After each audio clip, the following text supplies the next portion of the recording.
If you're having any Wi-Fi issues, you may want to turn off your camera and any other programs you have running. Please make note of the chat feature in either the upper right hand or lower right hand of your screen. Please use the chat for communication as we will not be taking questions by audio. Jim Kilinowski of Dewberry is monitoring the chat and will try to help you with technical matters. Please post to everyone when using the chat. We are offering 1 hour of continuing education credits for CFMs. To receive the credit, you must be logged in separately, answer all poll questions during the session, and provide your name and email at the end of the presentation. Poll questions should appear as a pop-up on the screen, but may appear in the chat box. If you have issues answering the poll questions, please check the chat box and use the radial buttons to respond. A copy of the presentation will be emailed to all attendees. Also, a survey link will be provided at the end of the presentation. We appreciate you completing the survey so that we may improve these webinars in the future. We are recording today's webinar and plan to post the video on georgiadfirm.com. And with that, let's get started. Today we have a presentation about understanding the importance of hurricane evacuation studies in Georgia. Our presenter is Katie Yeager, a GIS professional with Dewberry and member of the Georgia Association of Floodplain Management. She's been the primary GIS analyst on a number of hurricane evacuation studies, including those for Puerto Rico, Maryland, Southeast Louisiana, and Georgia. Additionally, she has experience working on risk map projects for Georgia, Florida, and North Carolina. And with that introduction, I'll now turn it over to Katie.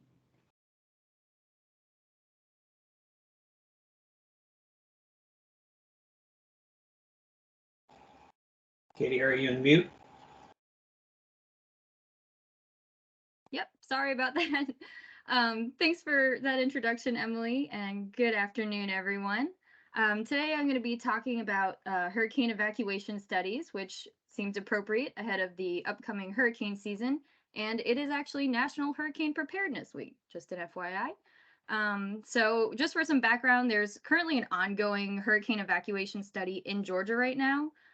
It was on hold until recently because we had some better data become available about halfway through the project. So right now we're going to redo some of the earlier parts and then with the better data and then move on to continuing the portions that we hadn't gotten to yet. So there probably won't be an update to the Georgia's hurricane evacuation study this year, but ideally ahead of next season. All right, just jumping in. The goal of a hurricane evacuation study is to evaluate all the major factors that need to be considered in hurricane preparedness and provide emergency management officials with timely state-of-the-art information that they need for sound hurricane evacuation decision-making. These studies are funded by FEMA in coordination with the Army Corps of Engineers. NOAA provides a good amount of the hazards data, and then the State Emergency Management Agency, which in this case is GEMA, and the local communities provide input and data as well. Then finally, the contractor is actually responsible for performing the study. They compile the data, perform the analysis, and create all of the deliverables. So after the study is complete, the state and local communities can use the data to supplement and revise their existing evacuation plans or identify potential mitigation projects. And so both of those things would theoretically allow them to more effectively respond to hurricane threats. Here we have the basic components of a hurricane evacuation study, or HES for short. The most critical elements are the hazards and vulnerability analyses. You can't really have an HES without these two elements. They essentially are the base for all of the other analyses. So beyond those two, a hurricane evacuation study can also include behavioral analysis, a shelter analysis, or a transportation analysis. So I've listed them in this order because they do kind of build off each other to a degree. So the hazards needs to be done to be able to perform the vulnerability analysis, and then the hazards and the vulnerability need to be done to be able to do the transportation analysis. So that's sort of the reason they're sort of indicated here with these arrows.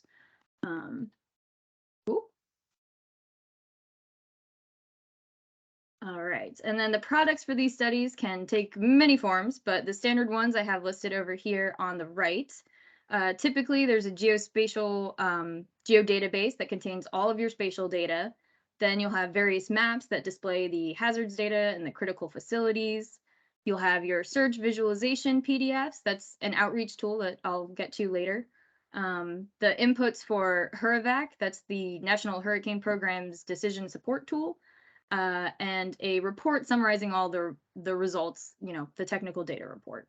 So the report will contain sections for each type of analysis that was performed, and it'll contain a lot of tabular data, graphs, maps, charts, everything displaying all the results of each analysis as well as the methodology.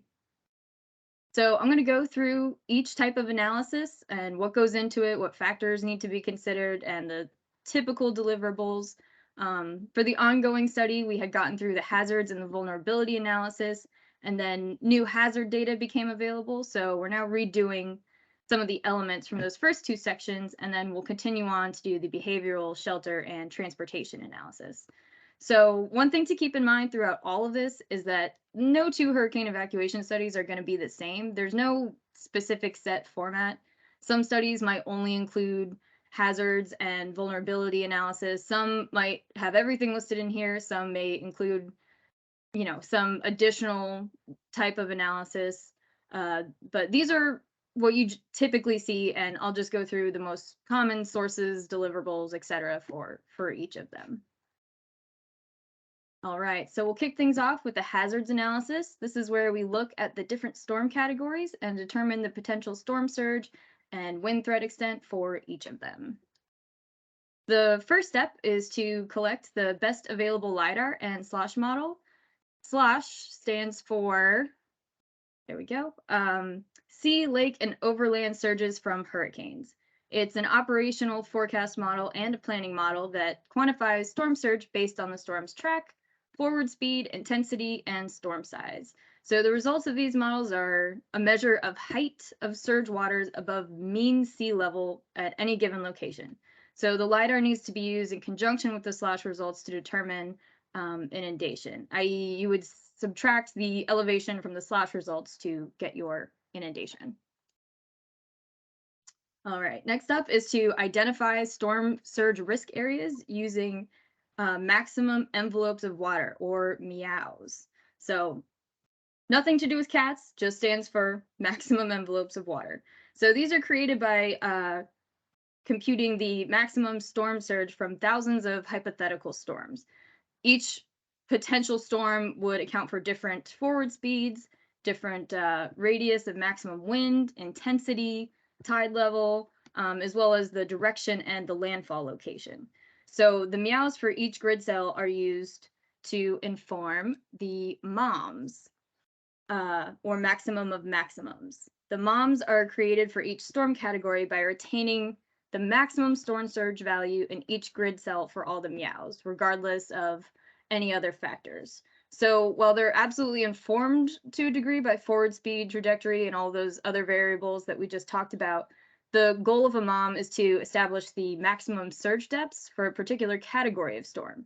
So if the MEOW is a bunch of worst case scenarios for a bunch of different storms, the MOM is like the worst case of the worst case scenarios, if that makes sense.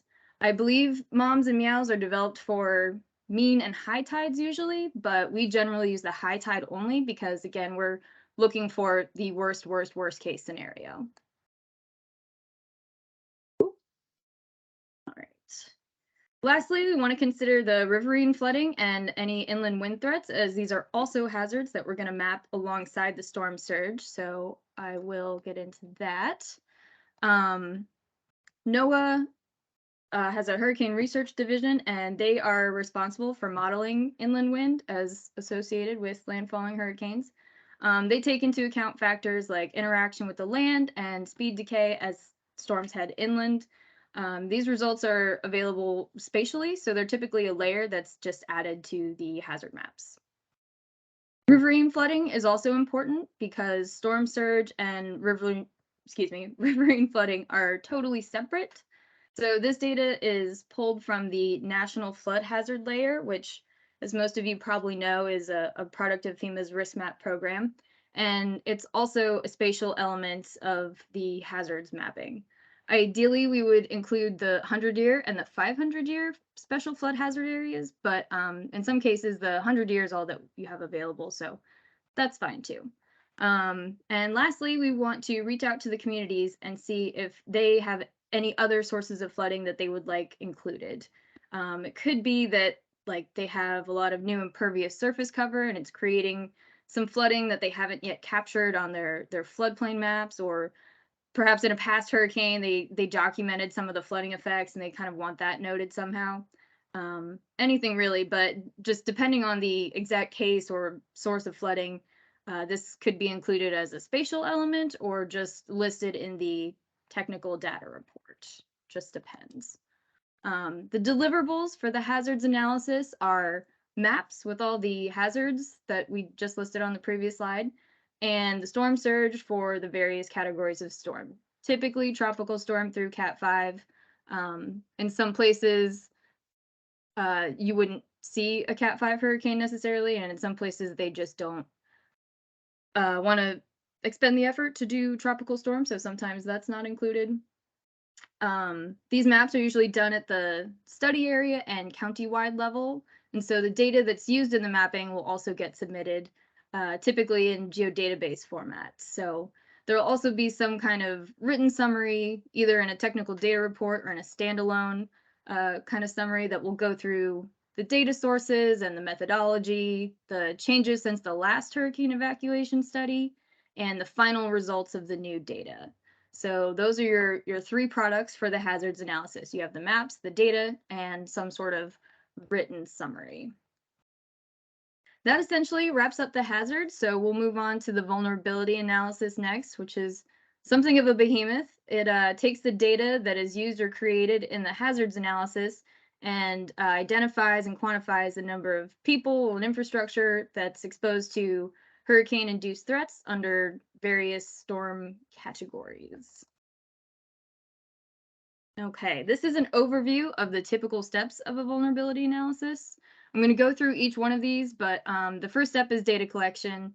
Then we create the evacuation zones. We locate vulnerable populations, identify critical facilities related to surge and wind threats, identify mobile homes or mobile home parks, map societal features, and finally, we create surge visualization photos. I know that was a lot, but like I said, we're going to go through all of these sort of one by one. Okay. First up is data collection. We typically want to start this process as early as we possibly can in a study because it takes a while to get data from counties. It takes a while to organize all the data from web sources and then make sure that there aren't duplicates between the sources. So here's a list of the types of information we're generally looking for the vulnerability analysis. We use census and social vulnerability index data from the CDC to look into population and vulnerable populations. The hazards analysis, we take the MOMS and the inland wind models and the floodplains. We pull those from the hazards analysis. Critical facilities we get from a number of sources. Sometimes we get them from the community, sometimes we get them from the state, sometimes we use federal sources. Really just depends on the project and the GIS capability of the communities. Sometimes, you know, we'll see that in more rural counties or smaller ones, they don't necessarily have a robust GIS program, and so we'll have to supplement that with other things. Sometimes there are also regional commissions that have GIS data. In Georgia, I know the Central Savannah River Area Regional Commission has provided us with some data in the past. And so these critical facilities are where it becomes really important to weed through all the different sources and make sure there aren't duplicates. That can definitely take some time. We also ask the community for any additional details regarding their evacuation plans or any info on planned transportation data, because that may affect other parts of the vulnerability analysis or even other parts of the hurricane evacuation study as a whole. So if there are any databases that list the backup or emergency power status for critical facilities, we also ask that communities provide that. And then lastly, we will ask the Army Corps of Engineers for their latest updates to any ports, waterways, and water basins. All right, I just went through most of this, but these are the standard data sources. The Homeland Infrastructure Foundation level data is the federal source I mentioned earlier. We use this to supplement the critical facilities outside of what we receive from the communities. The riverine floodplains are again sourced from the NFHL from FEMA. The Census Bureau and CDC's SVI data is used to calculate population. FEMA Region 4 and GMA, or whatever region and appropriate state agency where the study is taking place, are consulted to see if they have any data that could be of use. And then we ask input from the relevant Department of Transportation just to see if there's any new transportation information available and that what we have is correct and that there are no major changes coming. And then lastly, but not least important, we reach out to the communities for any data they might have. All right, the product for this part of the vulnerability analysis is typically a geodatabase that contains all the critical facilities, spatial location, and information. The other data that is collected here goes on to be used in other aspects of the vulnerability analysis, but doesn't necessarily have its own sort of product associated with it. Next, we develop the evacuation zones. This is typically done in coordination with GMA and the communities, as they're generally more familiar with the study area. And this is largely left up to them. The evacuation zones are one of the most critical considerations because they're public facing and really, really important to evacuations. So these zones are used to simplify notification and communication of evacuations to the public and foster efficient response to evacuation orders. They're used to create estimates of vulnerable populations, and they also inform the transportation analysis. So they're really important, and they need to be done as early as possible in the process. Some things that we encourage the communities to consider during these are any area that's at risk from storm surge flooding. Anywhere that is within surge extent should be included, as it really doesn't take great depths to cause structural damage and create really dangerous scenarios.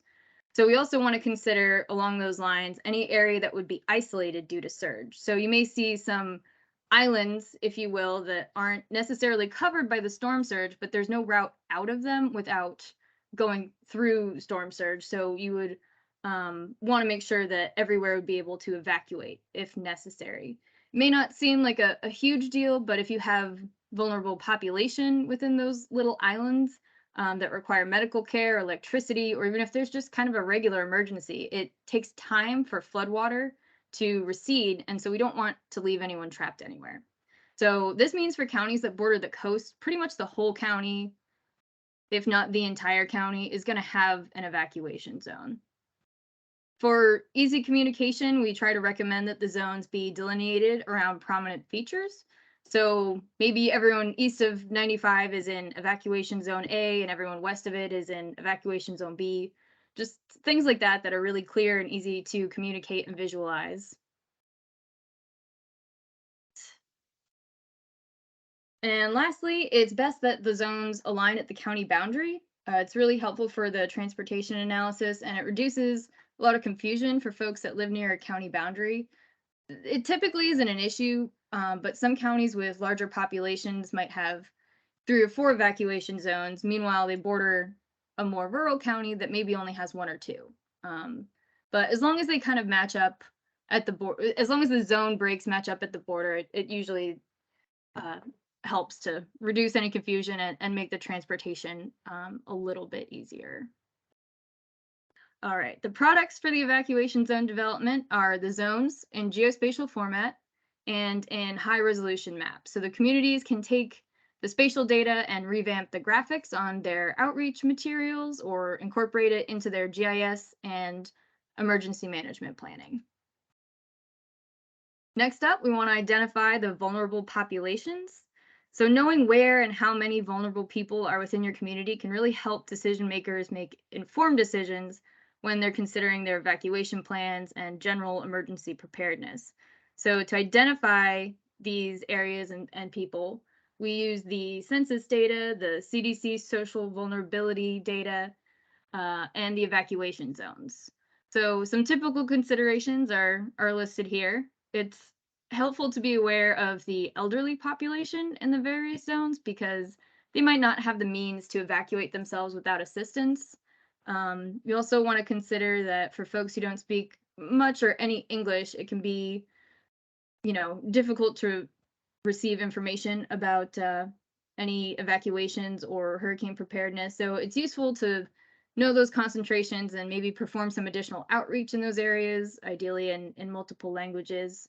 Those without access to a vehicle or those who are low income can also be considered vulnerable as they may not have the means to evacuate under every scenario.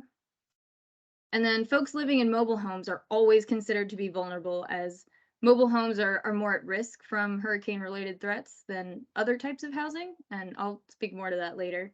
Lastly, we want to consider the tourist population because tourists may not have vehicles. They probably don't know any evacuation plans. They don't know what evacuation zone they're in, and they definitely don't have any sort of like emergency kits, provisions, or anything like that. So the deliverables for this portion of the analysis are usually threefold. It's usually an interactive map showing where the vulnerable populations are located, the data that's used to identify those populations, and a written summary, usually with tables that will break down the vulnerable populations by type, county, evacuation zone, really anything. These can be tailored to, individual study areas just depending on what the stakeholders want, what's applicable to those specific communities, because it's not ubiquitous. All right, next we want to map the critical facilities that we assembled during data collection. So these maps will show the critical facilities and their location in relation to the different categories of storm surge, the evacuation zones, and riverine wind threats. So this is pretty straightforward. Here's a draft map from an older study. And on the left, you can see a pretty run-of-the-mill legend, the different types of critical facilities, your hazards data, and your evacuation zones. So when we look at critical facilities, these are the standard categories we're usually looking for. In some studies, these categories will be broken down more than once. So for example, like police and fire may be lumped together as emergency services, but then also retain their respective police and fire attributes in another field. On the left, we have the right, we have a list of the attributes that are needed, and this is kind of the minimum that we need for these facilities to be useful. So we need the name, we need the location, the type of facility, whether it's inside or outside a riverine floodplain, whether it's inside or outside of the various categories of storm, and whether or not it's inside or outside the inland wind zones. I believe for the state of Georgia, the latest models cover the entire state, but it's still good to know. This isn't a comprehensive list. Like I said, sometimes we'll add additional categories. If we have different data, like whether or not the location has emergency power backups, potentially building valuations, stuff like that.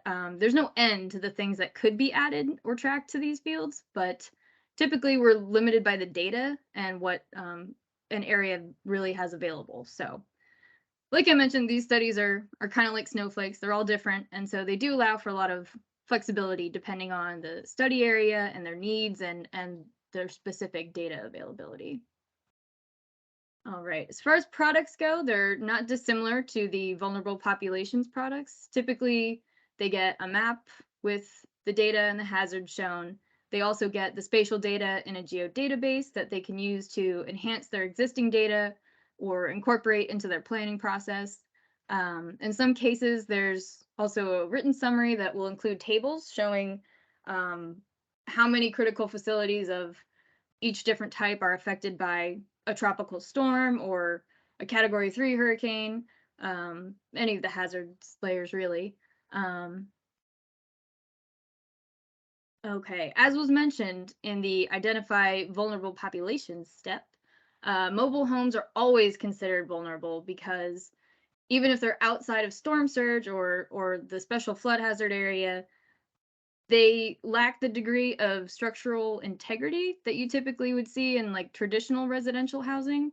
So they're always considered vulnerable. There are a few ways that we can identify mobile homes. We can either use the census data, or we can ask for the local community's inputs, or we can look at building footprints.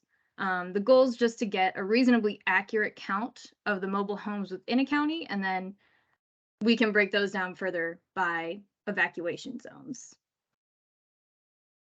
The products for this component are maps of the locations of mobile homes or mobile home parks, just depending on sort of your data source. And then again, a written summary breaking down the population at the county level and the evacuation zone level. You could also break it down further by, you know, how many are affected by a Cat 1, how many are affected by a Cat 2. But again, it's not always necessary to get that granular because they are all considered to be vulnerable even outside of the storm surge. All right, next we have the surge visualization photos. These are another component of the vulnerability analysis, and they're more of an outreach tool than anything else. We asked the communities to choose up to 10 locations. Ideally, you'd want a location that's very well known or visible from a busy road, something really recognizable. And we will go out and take pictures with a survey rod, and then we compare those pictures to the storm surge results, and we show the potential depths at all the different locations for the different categories of storm. So this is an example of Midway City Hall, and you can see how kind of dramatic the results are when you're looking at a Cat 3 through Cat 5 hurricane.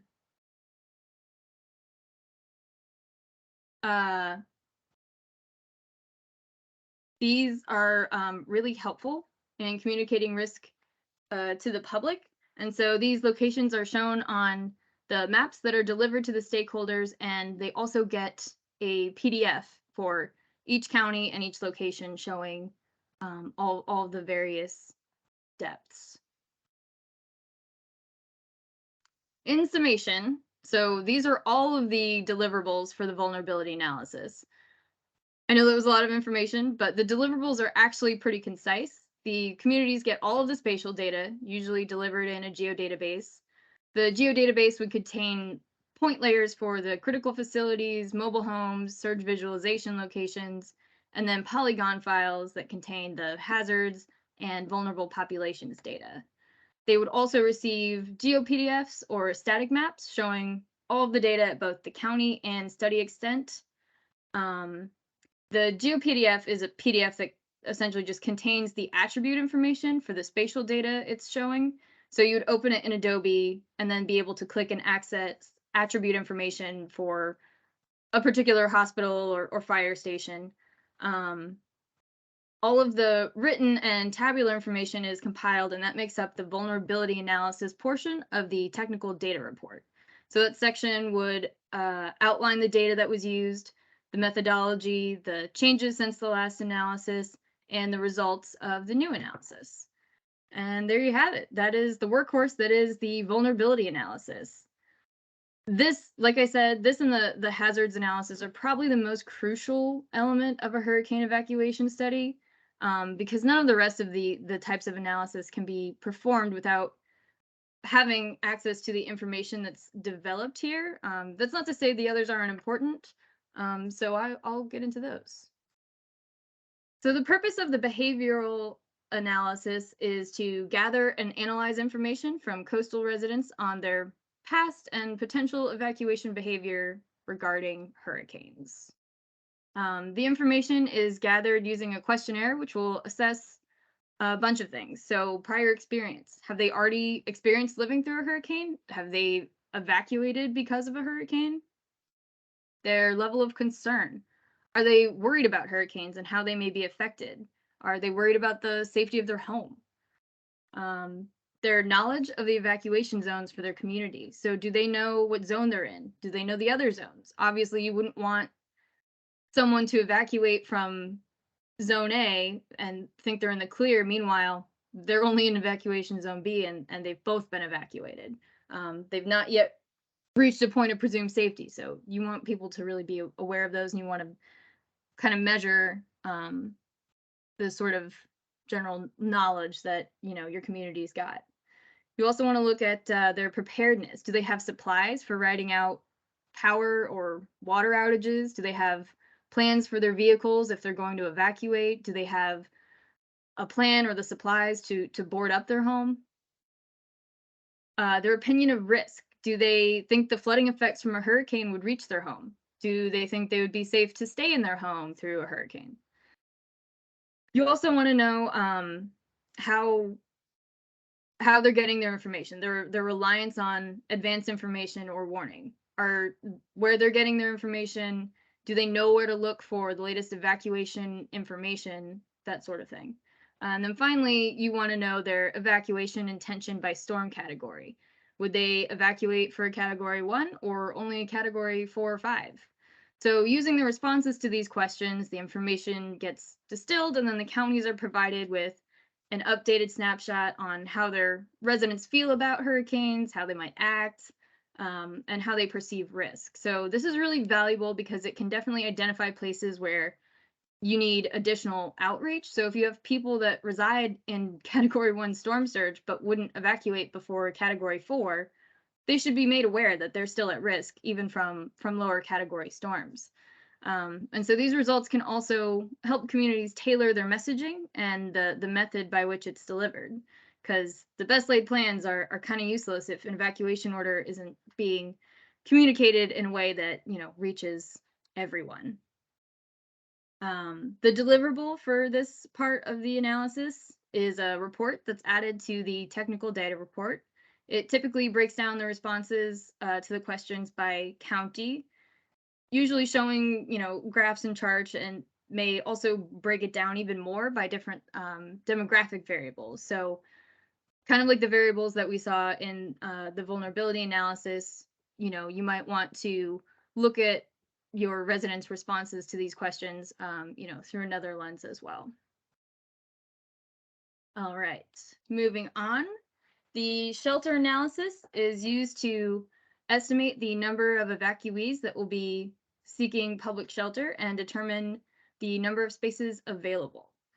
So a shelter analysis will look at the shelter capacities and usage rates to identify where more shelters might be needed.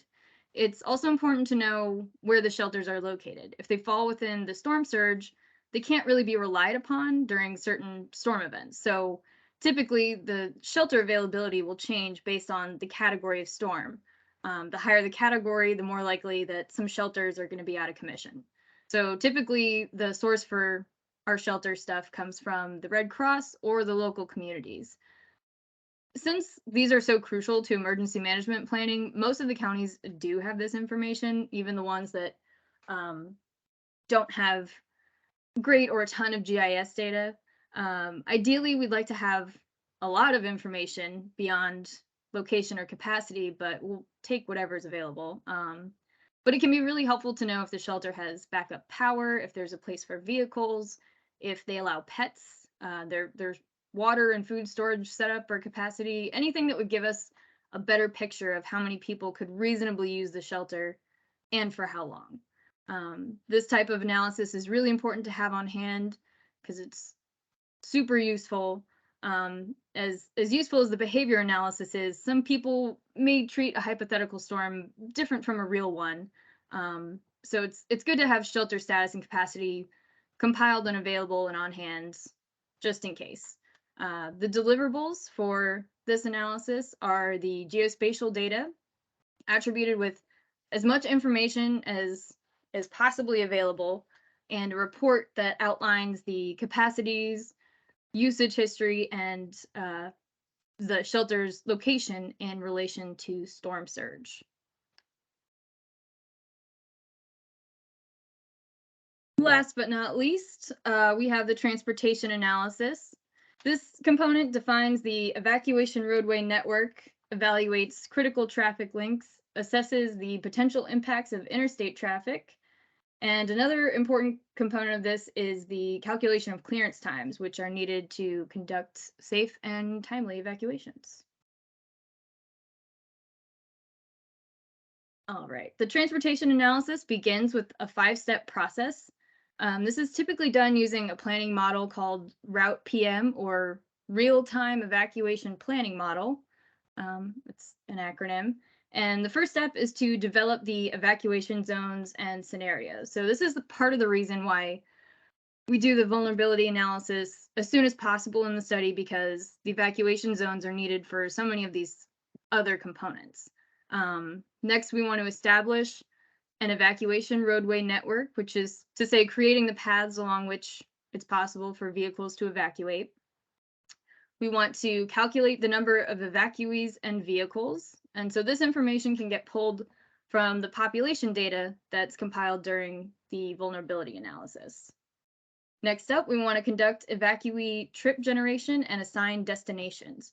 So when we're considering how long it may take for an area to evacuate, it's important to consider the possible destinations of all the evacuees. So, you know, if everybody, are they all heading inland, or are they all heading north?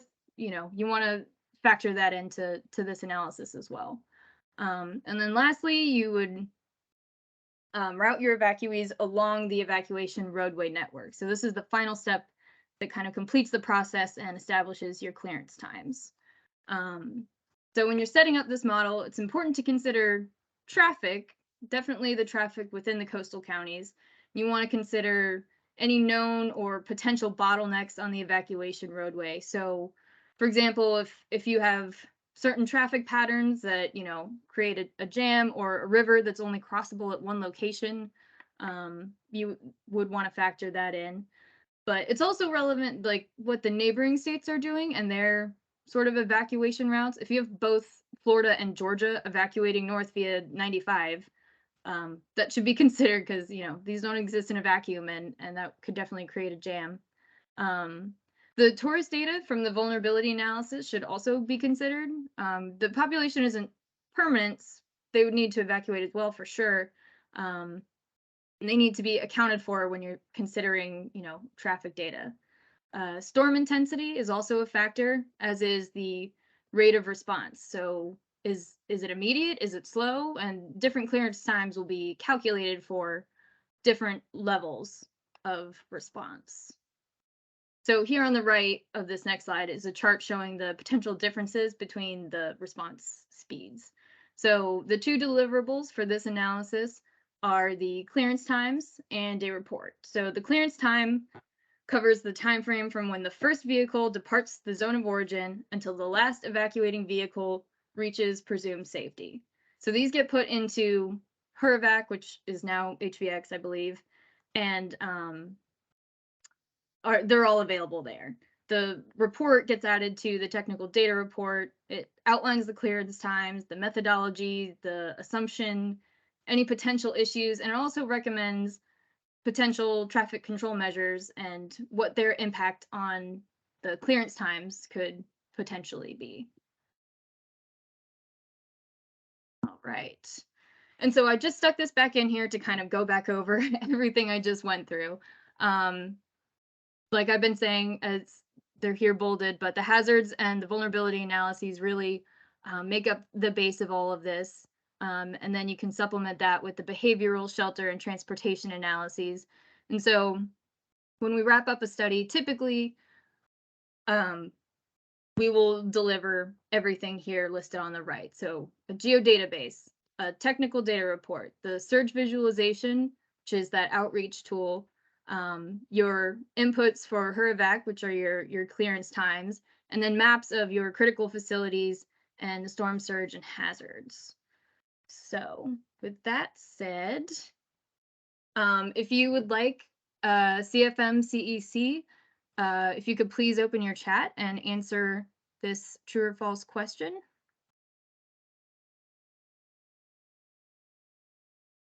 Give everyone just a minute or two.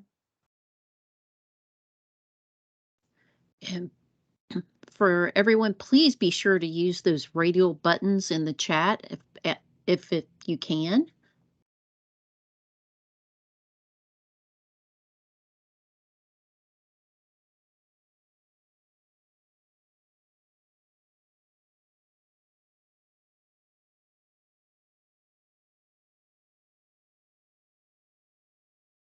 Well, all right, that is all I have for you folks today. Here on the right, there's, excuse me, the left, there's a screenshot from HEREVAC. All of the hurricane evacuation studies can be found here under in the library under HES documents. So George's is up there now. It's a little old. It's from 2013.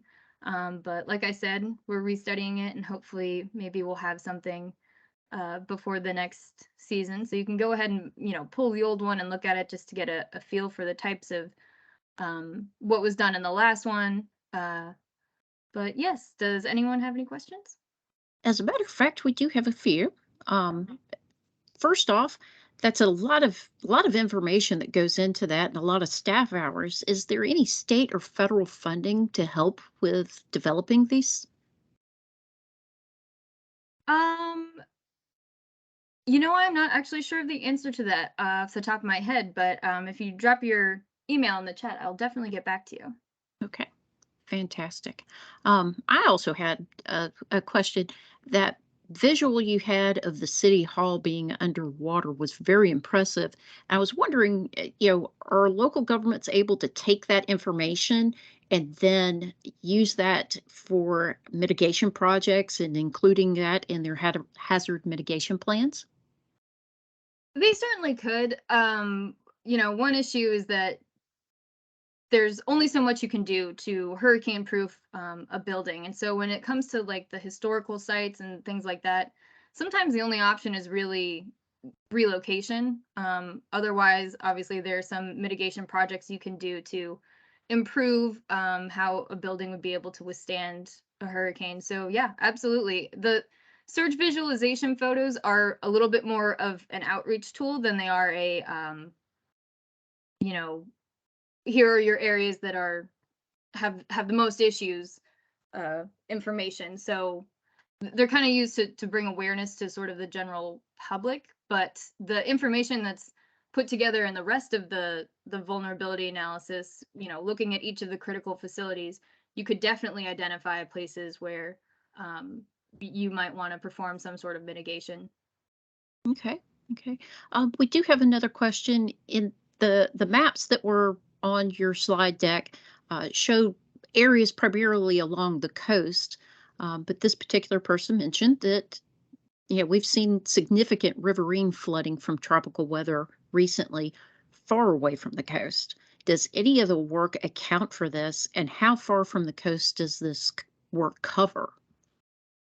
Great question. So that is kind of an issue. The slosh is completely separate from any sort of riverine flooding. So no, it's not really accounted for. That's why we include the riverine flooding. Um, and hopefully, that's up to date and has been studied somewhat recently. But they are separate. We generally see we don't see results from the slosh that go any further than maybe one or a little bit of the second county inland. So that's really all that's being considered with these hurricane evacuation studies. Okay, good to know. Good to know. Um, should non-coastal communities take into consideration what's going on with those coastal communities and how the evacuations are impacting them as well?